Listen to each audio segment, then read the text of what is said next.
Naniniwala tayong ang panalangin ng isang tao ay makapangyarihan at kayang wasakin ng lahat ng gawa ni Satanas? Paano pa kaya kapag nanalangin ang libo-libo?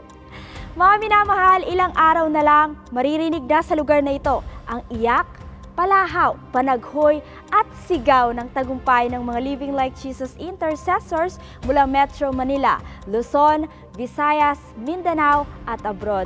Dito nga sa lugar na ito itinakdang maganap ang isang uri ng panalangin hindi pa narinig at nakita ng buong mundo na kung saan magbubukas ng buong kalangitan, magsasara ng impyerno at ang greatest Holy Spirit invasion ay lalaganap sa buong mundo.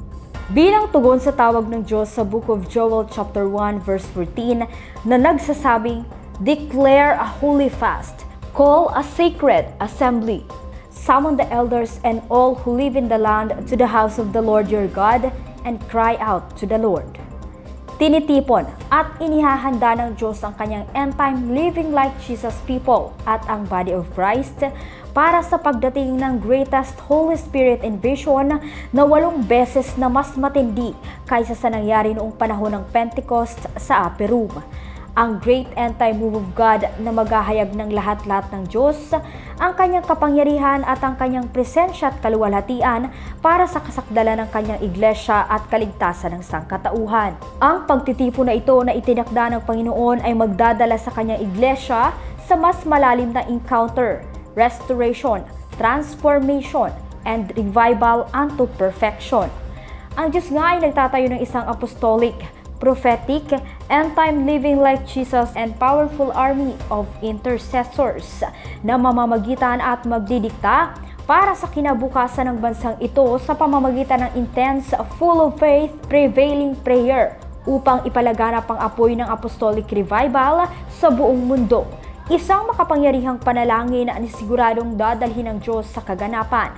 Panalangin tatatakan ang tagumpay at ang kaganapan ng lahat ng pangako at propesiya ng Diyos sa Church, sa bansang Pilipinas at sa buong mundo.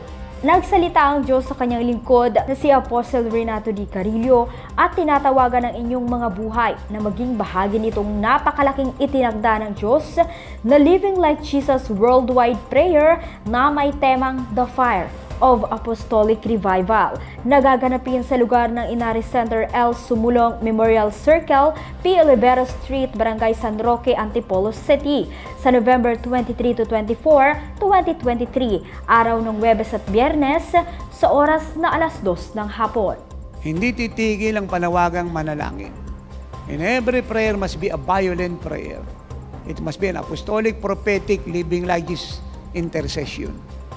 Don't ever forget, prayers fulfill the prophecy.